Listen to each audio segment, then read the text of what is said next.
How to check linked accounts on Steam. Hi guys, welcome back to our channel. If you're wanting to see a linked account on Steam, these are the methods you need to follow for that.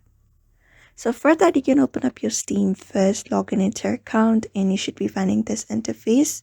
You can click on your profile at the top right corner and head over to the account details after that. Just go ahead and click on it and your account page opens up. So from this section, in order to view your account, linked accounts, you can head over to the option that says Family Management.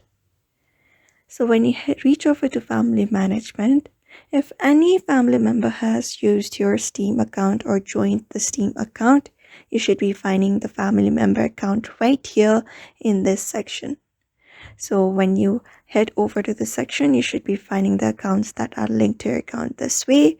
So I hope this video was helpful and thank you for watching this video. Don't forget to hit that like and subscribe and turn on the notification for more updates.